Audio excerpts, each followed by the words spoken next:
सोचिए राजस्थान की विधानसभा, high court और लोअर कोर्ट को बम से उड़ाने की धमकियां मिल रही है। सड़कों पर गर्भवती महिलाओं से सरेराह छेड़छाड़ हो रही है और इन सब के बीच पूर्व मुख्यमंत्री अशोक गहलोत ने मौजूदा सरकार के इकबाल पर अब तक का सबसे बड़ा सवाल खड़ा कर दिया है।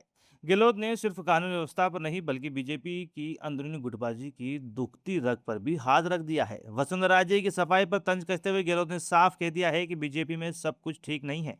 इतना ही नहीं, गहलोत ने तो अमेरिका और ईरान के मुद्दे पर भी मोदी सरकार को घेर लिया। आखिर गहलोत के इस अचानक आए सियासी तूफान के असली मायने क्या है? आइए आसान भाषा में इस पूरी खबर का पोस्टमार्टम करते हैं। आज हम बात कर रहे हैं राजस्थान की सियासत के जादूगर कहे जाने वाले अशोक गहलोत की, जिन्होंने एक ही प्रेस कॉन्फ्रेंस में राज्य की कानून व्यवस्था को लेकर इंटरनेशनल पॉलिटिक्स तक पर ऐसे सियासी तीर चलाए हैं जिससे सत्ताधारी खेमे में हलचल मच गई है।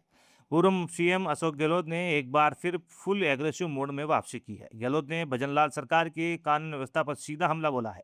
उन्होंने कहा है कि अपराधियों के हौसले इतने बुलंद हो गए हैं कि वो सीधे लोकतंत्र के मंदिर यानी विधानसभा को बम से उड़ाने की धमकियां दे रहे हैं। इसके साथ ही गहलोत ने एक बड़ा चुनावी दाव भी ठोक दिया। उन्होंने कहा कि राजस्थान में हर बार सरकार बदलने की जो परंपरा रही है वो आगे भी कायम रहेगी और अगली बार प्रदेश में फिर से कांग्रेस सत्ता में वापसी करेगी। अब एक न्यूज एनालिस्ट के तौर पर मैं आपको अशोक गहलोत के इन तीन बयान के सबसे बड़े सियासी मायने डिकोड करके समझाता हूँ। पहला वार, कानून का खौफ खत्म। गहलोत ने जयपुर में एक प्रेग्नेंट महिला के साथ हुई सरेराह छेड़छाड़, जिसका वीडियो भी वायरल हुआ था, उसका जिक्र करते हुए पुलिस और प्रशासन से सीधा सवाल पूछा। उन्होंने कहा है कि पुलिस का खौफ इकबाल पूरी तरह से खत्म हो चुका है, इसलिए अपराधी बेखौफ है। दूसरा और सबसे चुभने वाला बात, वसुंधरा राजे पर तंज। हाल ही में वसुंधरा राजे ने अपने एक बयान पर सफाई दी थी।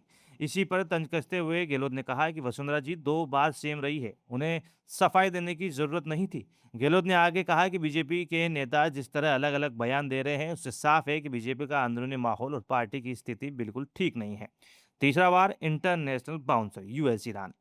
गहलोत ने नेशनल और इंटरनेशनल पिच पर खेलते हुए कहा कि आज अमेरिका और ईरान के बीच मध्यस्थता मीडिएशन पाकिस्तान रहा है। गहलोत ने तंज कसा कि भारत की छवि दुनिया में शांत की जा रही है, यह मौका भारत को मिलना चाहिए था। इसी मुद्दे पर उन्होंने बीजेपी प्रदेश अध्यक्ष मदन राठौड़ की समझ पर भी सवाल खड़े कर दिए। अब इस पूरी सियासी बयानबाजी का लबोलू आप समझिए। अशोक गहलोत का यह आक्रामक रूप ये बताने के लिए काफी है कि कांग्रेस अब पूरी तरह से विपक्ष की भूमिका में फ्रंट फुट पर खेलने को तैयार है। वो जनता के जमीनी मुद्दों जैसे कानून व्यवस्था के साथ साथ बीजेपी की अंदरूनी कले का भी पूरा फायदा उठाने की रणनीति पर काम कर रही है।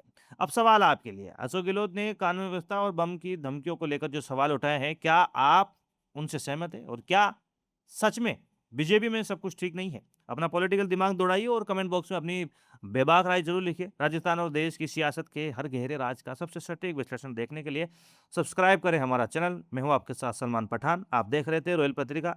जय हिंद।